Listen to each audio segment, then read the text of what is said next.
Thank you very, very much for that wonderful introduction, very generous and long introduction to this edited volume. So Sabeena and I have for today put together a sort of series of slides and a kind of presentation for you. And maybe as we go through it, we'll be having a conversation with one another, maybe making meaningful interjections into one another's sort of presentations and giving you a kind of survey, let's say, of this volume, which, by the way, I have to mention is a edited volume.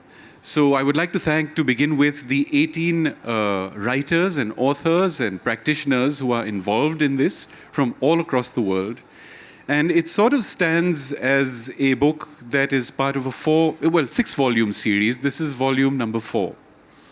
And the previous volumes have to do with the performing arts, edited by Ranjana Dave. It has to do with the moving image after video by Rashmi Soni.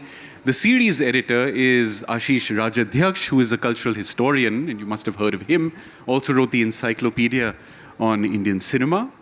And eventually, this is volume number 4. There are 2 others that are going to come out. So it's part of a much longer series. And I think the point of that, when we started putting it together, was to think about certain elisions, certain gaps, certain fissures that exist in practice. And of course, I understand that within the context of the Jaipur Literary Festival, looking at sort of image culture and visual culture becomes at times ancillary, but we're very, very happy to be able to foreground it in distinct ways. So I'm going to dive into this presentation because we have a lot to show you to an extent, a lot to talk about. And then we'll open it out to the audience towards the very, very end. So I'm going to start right now. I did want to begin, of course, with this little video that you find over here. It's an exhibition that we did in Jaipur in 2019. So let it play. It's just a couple of minutes, then we take it ahead. You can maybe put the volume up a little bit. He wasn't just a collector like other Maharajas, he was actually a practitioner. And there were a number of people who met him and who recorded this, saying, he's a wonderful, skilled photographer.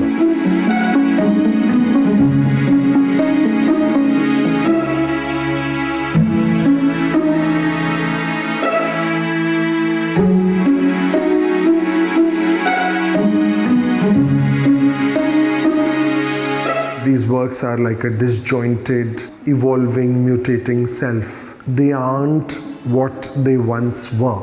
They are based in a certain tradition, in a certain ideology, in a certain iconography.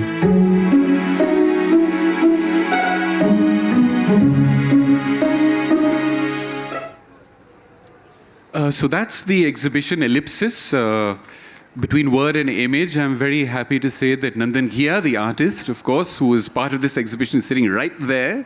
So thank you, Nandan, for not only having your solo show over here, but yesterday for taking me to the extraordinary sculpture park at the Nahargarh Fort, where you also have an extraordinary exhibition of your most recent work. So for whoever has not been there, please do go and check it out. I would also like to thank Professor Giles Tillotson, who you saw earlier in the presentation, who was also a professor who directed my own master's 23 years ago at the University of London. And of course, the exhibition that we brought to Jaipur was from Jaipur, also looking at the legacy of Maharaja Savai Ram Singh II as India's first, I would say, royal photographer, as it were, from the mid-1850s. What we have for you with Another Lens, therefore, is a publication that, as Nandan Ghia very eloquently put across, brings together ruptures to an extent in practice. And for the longest time, I had been thinking about what are the silences that come into play when we are bringing together a publication, when we're putting scholarship together. And silences enter our work at 3 distinct moments. And this is somewhat of a Foucauldian concept, that at the time of knowledge production, knowledge creation, and knowledge dissemination, there are moments at which we address those parts that are not really articulated. And I guess the point of this publication and several others that we are doing are about highlighting those moments. And I have to say, with respect to Sabeena's work, extraordinary work on Homai Vyarawala, I think it sort of filled a great fissure in not only the history of photography, but of course of women practitioners in photography. And of course, I say this knowing fully well that Homai Vairawala herself did not want to see herself as a woman practitioner as such, but as someone who was part of the growing field of image making. So another lens also stands with another publication called Unframed. And I think that was a reader that we brought out last year with HarperCollins. And similarly, it's a volume that had 33 pieces, interventions made by artists. And what we were trying, I suppose, to bring together is the stable and unstable politics of image production in our present.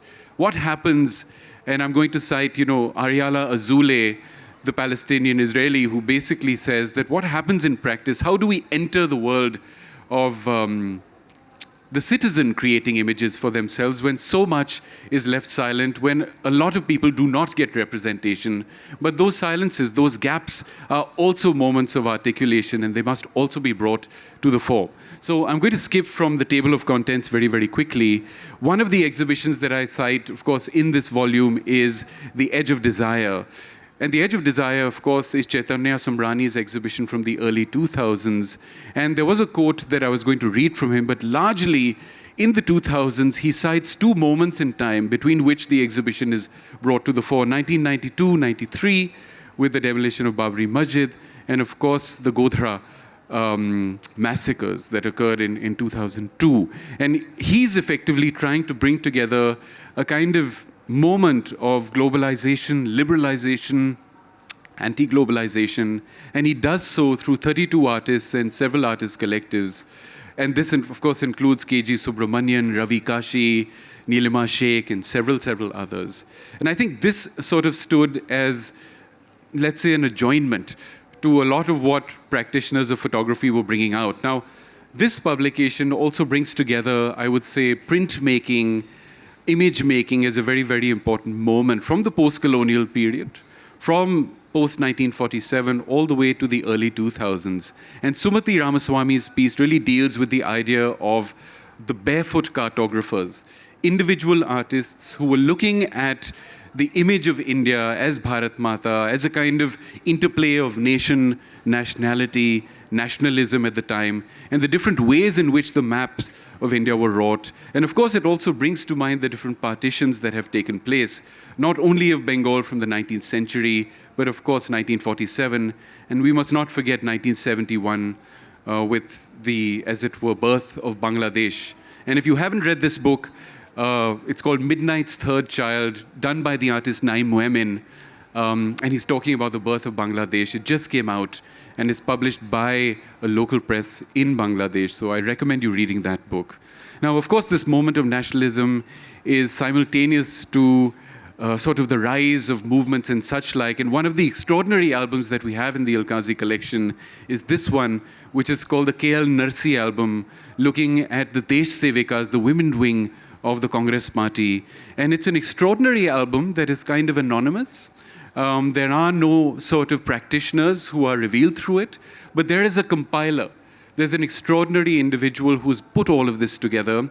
We don't know where it was published. We believe some of it was published in the Times of India, but it brings together key players of the women's sort of nationalized movement party, which was called the Desh Sevikas.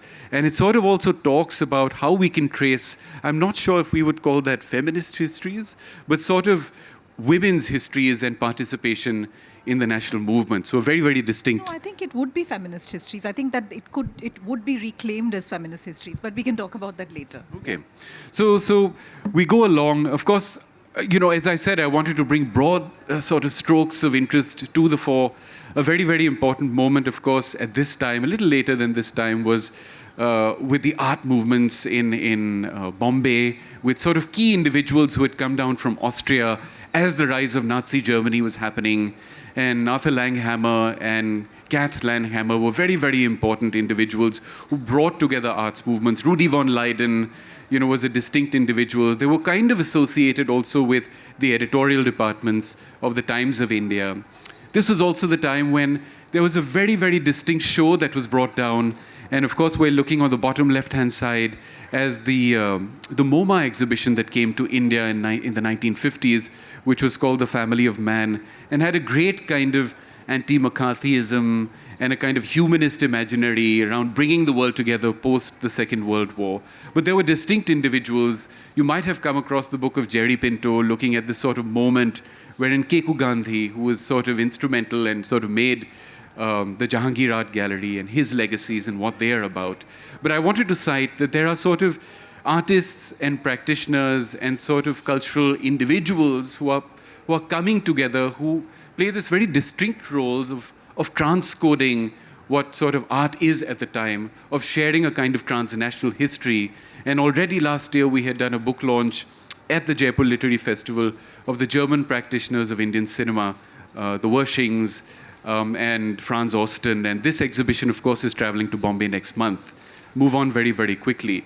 None of this is, of course, possible without the rise of print media, right, and print journalism. So whether we're looking at the Independent, whether we're looking at the Illustrated News, whether we're looking at the Bengal Gazette, this is the time at which a lot of image-making practices are coming together and are published. So you're looking at the works of Sunil Jana, you're looking at 1943, but we go a little further and we sort of look at images that come to circulate, of course, in Mrinal Sen's a distinct let's say, retelling of the 1943 famine. And there is Smita Patil holding up an image of the same. And what we wanted to talk about really is the mediatization of images.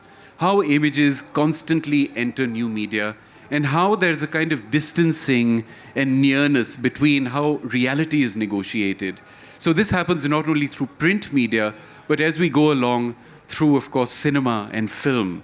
We can come to that very, very briefly as well. But this is something extensively that Emilia Terracciano talks about in the publication. So it's really her chapter that deals with, to an extent, the mediatization of it. We come a little later to the 1960s, the time of, as Nancy, the Jania calls, and I know that you're here, Nancy, and you had written a very, very distinct piece on the Triennale of India that was kind of spearheaded to an extent by, of course, Mulk Raj Anand, managed under the auspices of the Lalit Kala Academy. But this is the time of, let's say, a kind of what you also call a distinct kind of schizophrenia, where there's a kind of negotiation between tradition and modernity in art practice. And how this is managed through state institutions is very interesting. And there's a kind of management come mismanagement. There are only such few channels of support that we find happening. But while this is happening, there's a kind of beginning experimental practice in photography. And this is the work of Diva Gujral, where she looks at a particular exhibition from the Baroda School of Art with Ghulam Sheikh and others who are, of course, brought together over here.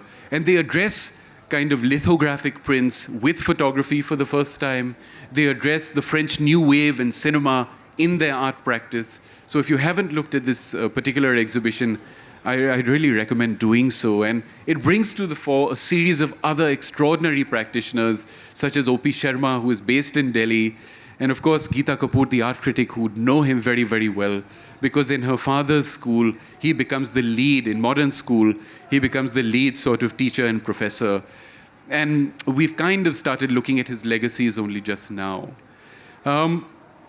Many, many interventions are made. Ghulam Sheikh and Bhupen Kakkar, of course, with Vrishchik or Scorpion, which is a magazine that comes out in the late 1960s, also the time of the Triennale, where I would say, you know, this is nicely juxtaposed with other magazines that are coming out. I'm sorry you can't see them. They're very, very small. But there are magazines such as Damn You that are being brought out by Arvind Krishna Mehrotra. He's looking at sort of anti-establishment, anti-emergency kind of dialogues. They're also looking at shifting, as it were, let us say, the distinct centers of art practice from the West to other parts of Eastern Europe. And this plays an interesting role also in India at the time. The magazine is called Damn You. So the grandsons of Munshi Premchand actually print this magazine in the 1970s, and they circulate it very distinctly through coffee houses and such like. It's also based on another magazine that is coming out in the United States called Fuck You, I'm afraid. So all of these are very anti-establishment and sort of open-ended, liberated forms of expression. And I've put Gestetner World over there because Pragya Dhittal, is an art historian who's written a lot about how cyclo-style machines were very, very important in bringing together these magazines, in publishing them in basements and such like. So there's a whole techno-material world. This is the book, the chapter I already talked about, Emilia Terracciano's. We're looking then distinctly also at this moment in time, which is, how are images manipulated? How are they kind of mannered and changed and transformed with time? And this is the socialist bulletin that is brought out by the Congress Party during the emergency, where Indira Gandhi is presented with a group of women. But what's interesting is that she's not really there, or they are not really there, and they are kind of early photoshopped images of her engaging with mass community, the women's sort of, a group of women sort of who are attending, from laborers to such like. But of course, neither is she there, neither are they, and they are kind of melded together to make the emergency movement seem like a populist one, a popular one. So these are interesting sort of moments in time. The exhibitions that I talk about in my introduction range to, as I mentioned, also other moments that are taking place in the 1980s, such as Pratibimb, which is done at the Pushkin Museum of Art, and it is a photography show in which Mani Kaul and Tayyab Mehta and several such practitioners and Dilip Chitre and his poetry is brought to the fore. The Indian Experience is part of the 1982's Festival of India exhibition that is done in the UK, and it has some kind of resonance in India at the time. There are distinct exhibitions or exhibitory modes in which art practice and photography are brought together, and the Festival of India is a very, very pivotal one. And here we have the images of Peter Harap and Mark Edwards, who are looking at the diaspora. We're looking at these different kinds of histories coming to play. We're looking at art practitioners as part of the Festival of India, and we're looking at the works here of Indian artists who are showcasing at Oxford University. And this is one of the shows in which E.L. Kazi was instrumental.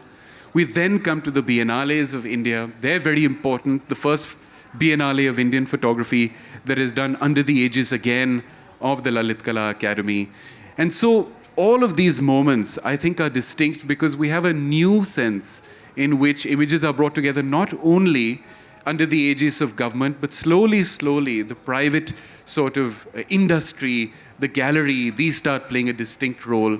And there are larger sort of state-mandated and international festivals that start bringing photography to the fore, such as the one of India in 1997 on the 50 years of India's independence, or Middle Age Spread in 2002, but looking at the 1990s legacy.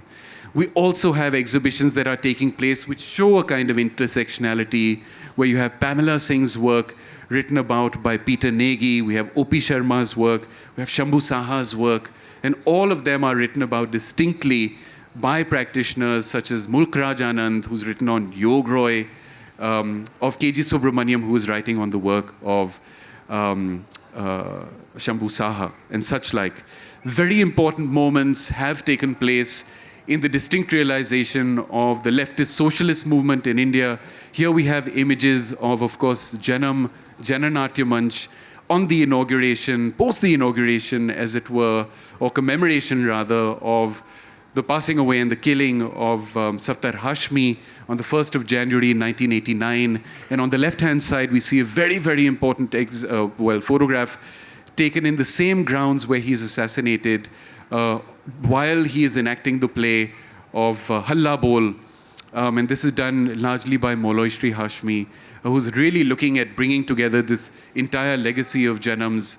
And of course, subsequent to this, they've done a lot of productions around communitarian violence, around sort of ethno-supremacist violence that is taking place in India. So it's a new kind of, let's say, image-making practice that is taking place. And of course, I have to say, and I'm kind of going to end with this, otherwise I will reel on and on and on, and Sabeena has to also show a presentation. But the cover of this book that we have before you is taken by Gauri Gill. But of course, the original cover was a slightly different one. And we had sought permission, I have to say, from India Today to show this timestamp series of the demolition of Babri Masjid. We never got permission at time, in time, in order to have that on the cover. I realized that this is a time at which that might be sensitive, but we also have to look at these histories of, let's say, decolonizing archives and decolonizing our modern histories and contemporary histories as well. So I wish we would have gotten permission, but we're very, of course, happy with this distinct cover that we have of Gauri Gills. But this is exactly what the history of photography is. It's got to do with what's not been represented, what gets prevented from being represented. And I think a lot of what we're going to look at now in your presentation, Sabeena, is something that we're distinctly engaged in, and that is, and I will hop, skip, and jump to the images because we're out of time. But images such as these of Shaheen Bagh, which play a very distinct role as separators within the publication, looking at public space and the demand for public space in our present. We've also done brought together distinct ways in which the Indian diaspora has represented this by aligning with the Black Arts movement, especially in the UK in the 1980s, and the work of Sunil Gupta is distinct over here. Important are the books. But I come to this moment where, yes, I would say these kinds of exhibitions which bring us to how to engage with public space, and this is an exhibition that we did in about just 5 or 6 years ago in Delhi at Sridharani Gallery, where we brought together an Egyptian photographer, Laura El Tantoué, to talk about her experiences at Tahrir Square, at Revolution Square, during the Arab Spring. And that was a way of galvanizing our interests in how we can occupy spaces. And I think that sense of occupation, that sense of the terra nullius, how do you occupy spaces that need to be symbolized and revitalized in this day's politics, is something we're looking at distinctly now. So I hope you follow us, and I look forward to receiving now your presentation. I have to say, the presentation that we sent this morning is the one you need to download if you haven't, because that has Sabeena Gadihoke's PPT. So if you haven't done that already, please do so now. And you can start, Sabeena, with what you were going to talk about. Okay, thank you very much, Rahaab. And I think we'll maybe have a little conversation at the end. I'm going to do a slightly brief presentation if I can. And so I'm going to zoom in. So Rahaab has given you a very broad overview of the book. I'm going to zoom in on one essay that I wrote for the book. And I have to say it's dated. It was written in 2010 originally, and that's always a kind of an apprehension that you have as an author. So I remember that when Rahaab first got in touch and said, well, we want this essay to be reprinted, that's always the trepidation that, these photographers have moved on and their work has moved on, and then, you feel that the work is dated. So my essay was titled Journeys into Inner and Outer Worlds, Photography's Encounter with Public Space in India. And it was originally printed for an exhibition called Where Three Dreams Cross. It was located at the intersection of photography in India, Pakistan, and Bangladesh. And my brief was to actually look at public space, the physicality of public space, where I was looking at themes such as landscape, the streets, everyday life, crowds and demonstrations, as well as other political and political and public events. And I divided the essay into 3 parts. I was looking at an early moment of photojournalism, press photography. I was then looking at the emergence of what I call a more lyrical and kind of poetic moment of photography in the work of master documentary photographers like Raghu Rai and Raghubir Singh and others like them who followed.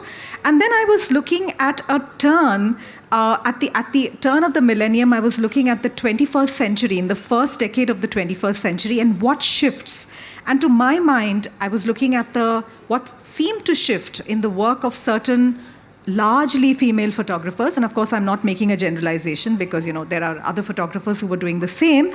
But they begin to look at the outdoors with a certain kind of subjectivity, with a certain kind of interiority, making bodies of work which were actually about the outdoors, but were imbued with a certain kind of atmosphere, feeling, mood, and sometimes a sense of the uncanny. So these are the 3 broad kind of moments I'm looking at.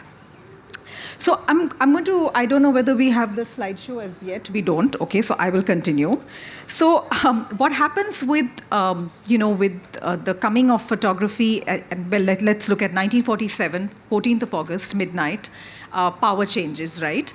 And clearly, it's not like one set of photographers suddenly shift to doing a different kind of work from what was being done in a colonial moment. But it's a story of continuity. It's a story of very, very gradual change.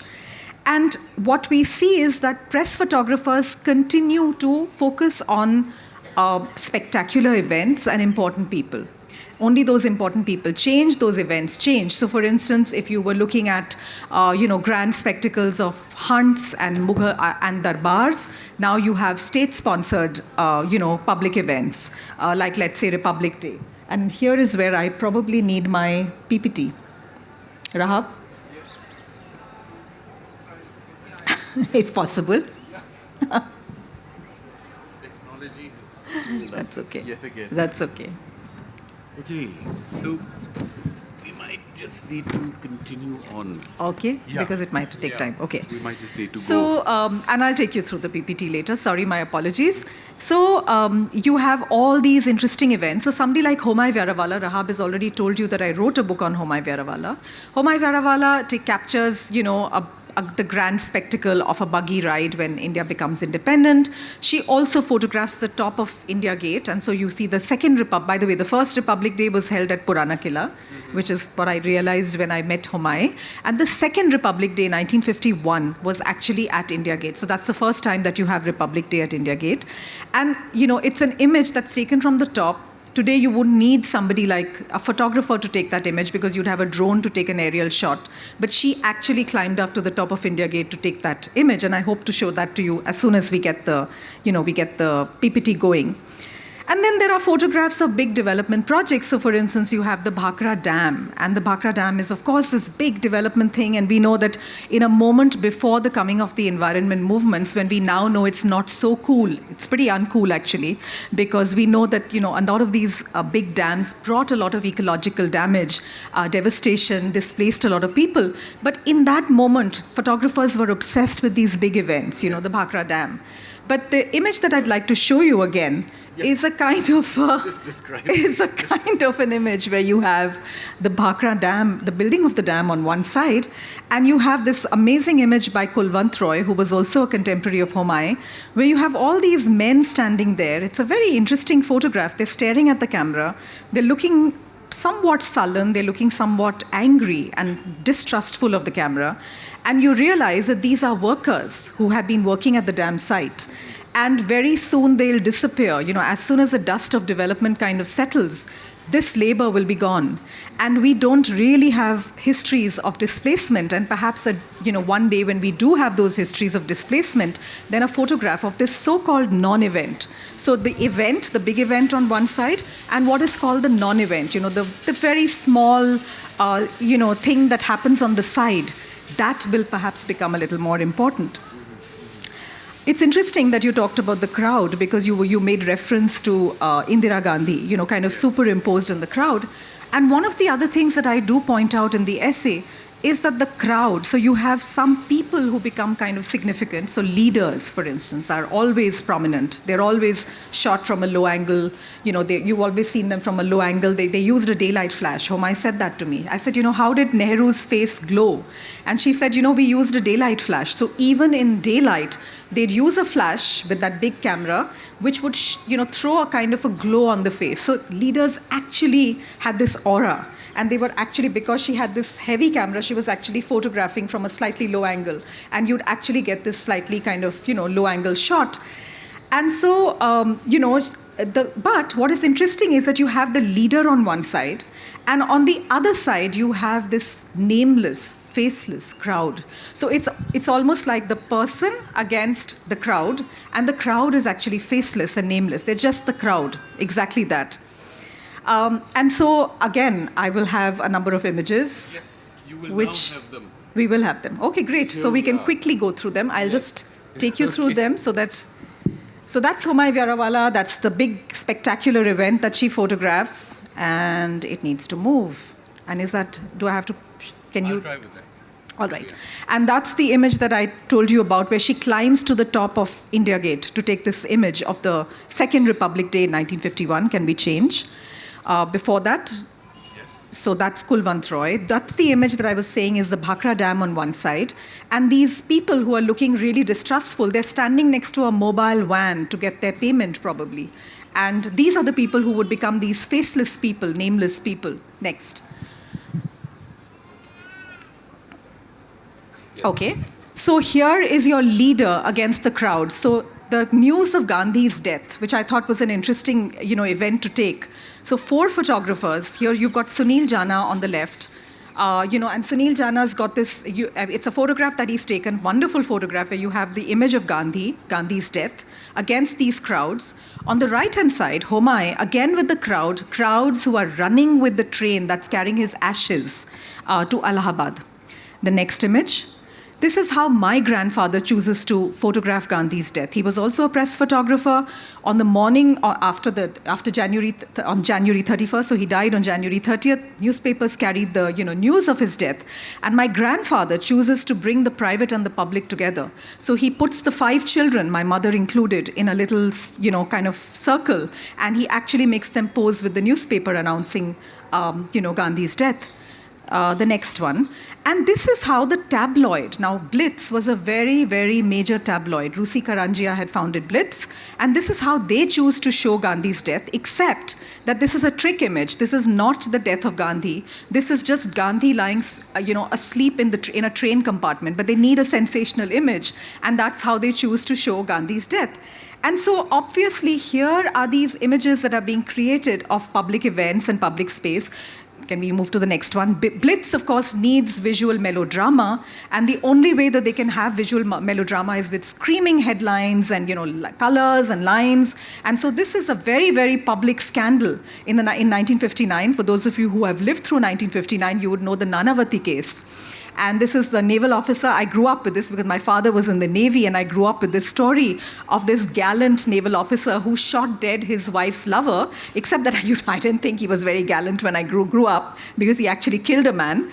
And this is, the whole campaign that Blitz ran for, for the legal case that followed.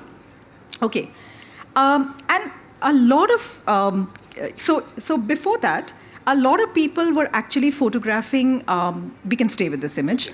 A lot of people were also photographing Gandhi's, death, and a lot of people were coming from out. A lot of photographers were coming outside of photographers. So you had Margaret Burke-White, you had Cartier-Bresson, and I just wanted to read out, because I'm talking about the crowd, I just want to read out what a woman photographer has to say about a crowd. So here's Margaret Burke-White. She's photographing the death of Gandhi. And this faceless, nameless crowd can suddenly erupt into chaos and danger. And so this is from Halfway to Freedom, which is her book. And she says, as the priest started his ceremonial chant and the first red flame licked up towards the sky, the presence of the crowds knew no bounds. I was vainly trying to take a few pictures, blind, by holding my small camera as high as I could over my head. Adding to the confusion, a corps of mounted police charged on horseback through the maelstrom, trying to beat the people back from the body of Gandhi. I could see the flames rising higher and higher, and then my view of the fire was blotted out by the swinging of lathis and rifle butts. An Indian crowd can be a terrifying thing, but I was to learn that it can be inspiringly noble and selfless too. With a lathi charge going on over their heads, people swooped down to rescue my equipment, handing it back to me through the human whirlpool. Now, of course, what's also coming through here is the privilege of a white woman, because the crowd gives her back her camera, which is very different from the experience of Homai, who's also a woman, who's Indian and who's also photographing Gandhi's funeral. And she says, Rajaji was in Madras and he rushed back straight to Rajghat. There was mass hysteria all around. I saw him trying to get near the pyre and then fell as he lost his balance among the surging crowds. I handed my speed graphic, which is the camera, to Gordon Walker, a British official, and went to assist Rajaji, escorting him by his hand to a less crowded area, and then continued shooting. There were all kinds of different moods around me.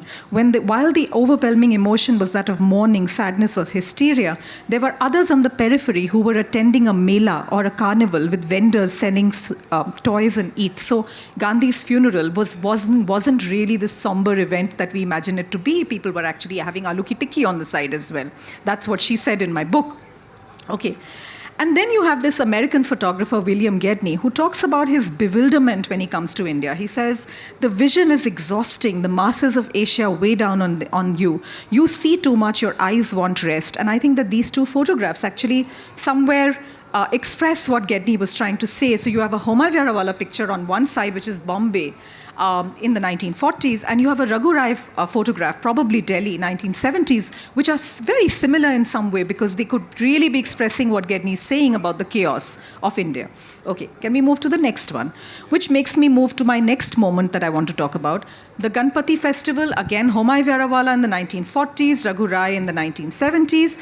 By this time, by the 1970s, photojournalism gives way to documentary photographers who are making these independent bodies of work. And you have these flaneur photographers like Raghu Rai and Raghubir Singh who are making, with the traveler's gaze, who are traveling through towns and cities and making these books, which are very driven by, Rahaab talked about print culture, very driven, these glossy books, which are kind of, I'm sure we all remember those coffee table books that were being printed. Raghu Rai has many of them, Raghubir Singh has many of them. Can we just move to the next one? And here is Raghubir Singh's work. Can we just move to the next? And this is his book called A Way into India. Lovely book that uses the ambassador car and its contours as a way of framing, public space. You are saying that we are over with time? We have 10 more minutes. Okay, I'm going to move very fast. And of course, that's, again, Raghubir Singh. Can we move to the next? That's Raghu Rai. The next one's beautiful images by Raghu Rai of public space, of people, reflective moments.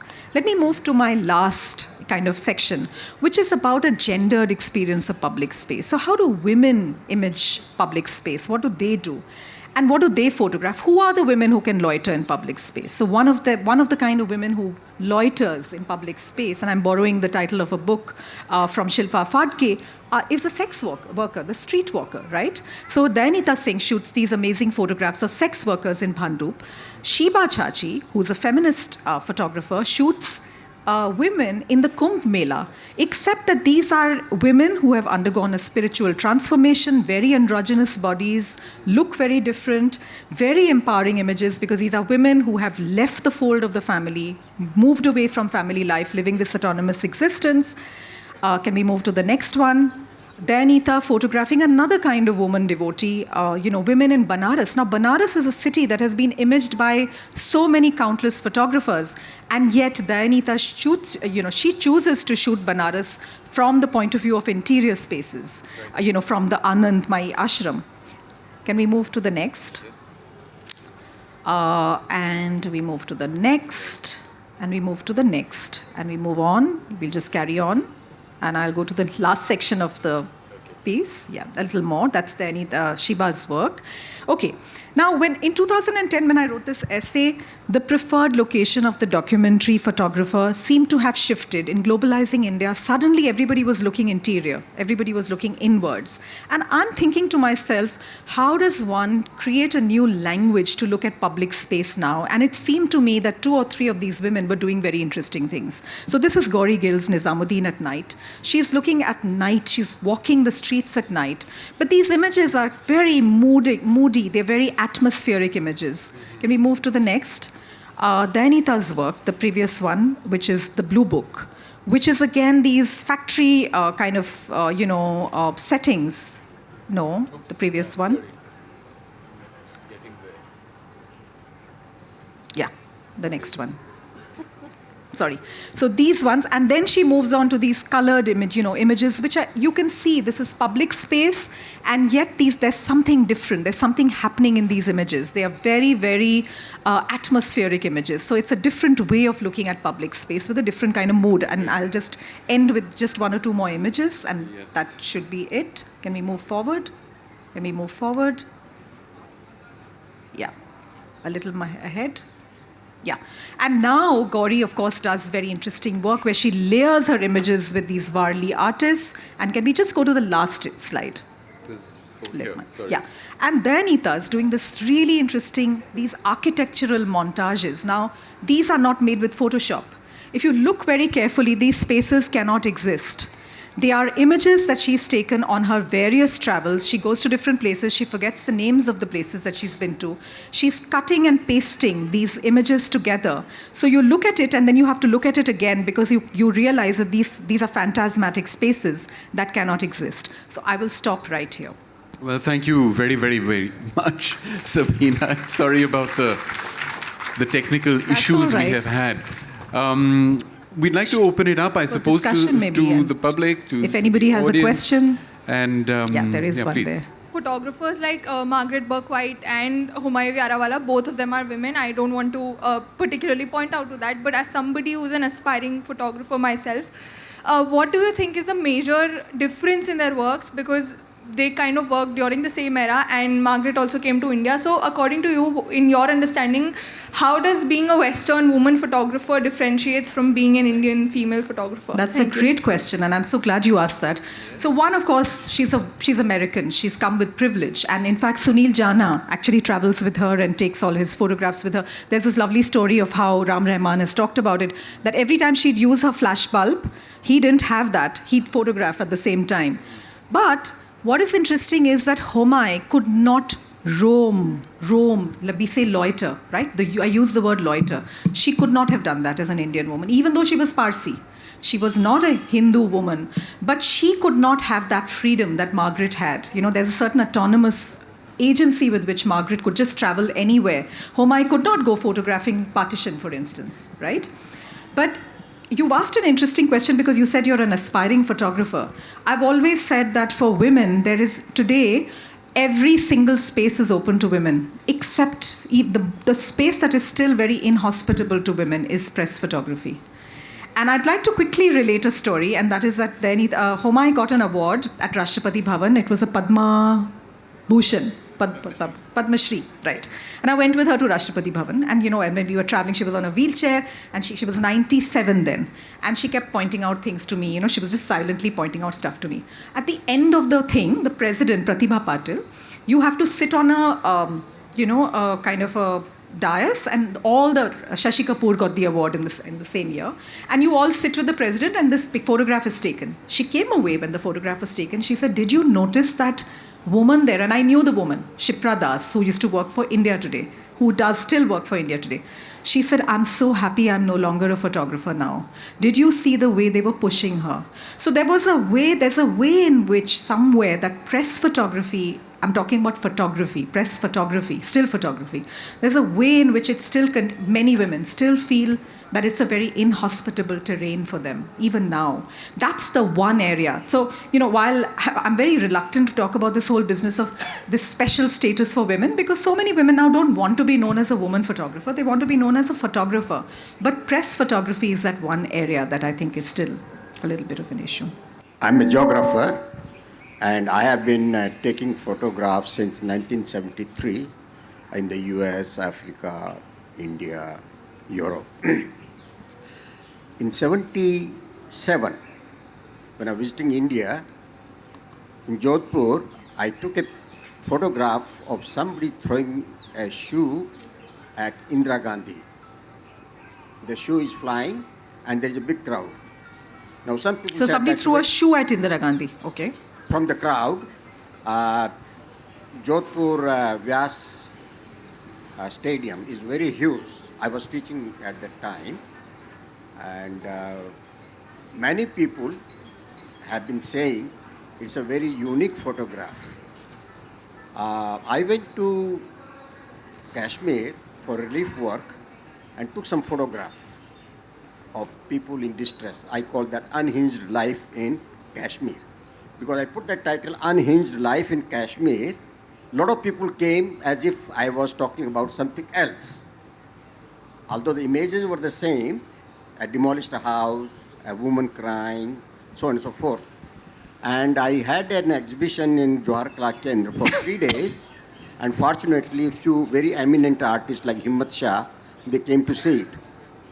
But after that one, I find personally, I'm not a very resourceful person, I'm a retired teacher. There are no way to show these kind of works to people which are grassroots images, Allana and you professor, you have access. Although I was also a professor, but of a different discipline. But I am only a wayside photographer, and I have been taking photograph. But we don't know how to use this beyond my own discipline, this kind of work.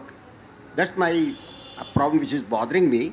And even this Kashmir 3 days photography exhibition, I think about 2,000 people came.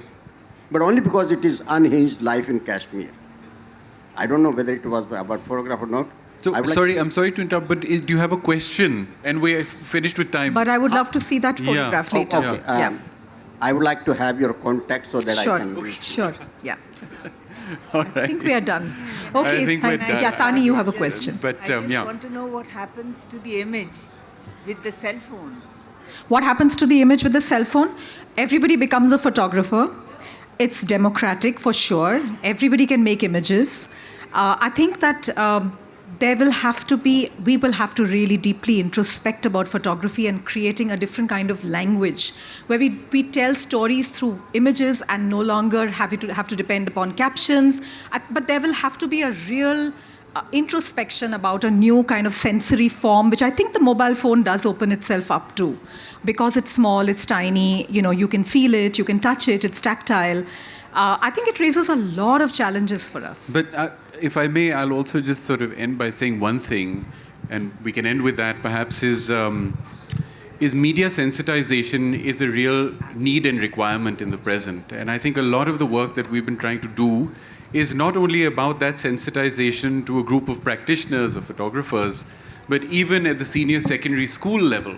The first time, a 10-year-old or 11-year-old or even younger now picks up a cell phone and takes an image, they are suddenly jettisoned into a world in which circulation and sort of, a world in which they are suddenly articulating a particular point of view, sometimes it's even a political point of view, is how do we actually come to creating in our curriculars that media sensitization from a very, very young age. It's the one space that they will immediately become articulate in, but it's the one space that has no kind of disciplinary practice for, or sensitivity or sensitization for. So actually that challenge of everyone becoming a practitioner and everyone becoming someone who can articulate a moment in time also has to come with a kind of engagement and terms of engagement, which might be interesting to happen at a school level going on into senior secondary and university. I'll say this for just my last sentence, that I teach at a film school. Kids now, the students I teach, they all can make stuff even before we start teaching them because they know the technology. But it happens here. That's where we have to make that turn, which is what he's talking about with sensitization, and that will not change. Ultimately, it's about your imagination. It's not about the technology. So that's what we'll have to do. Thank you so much.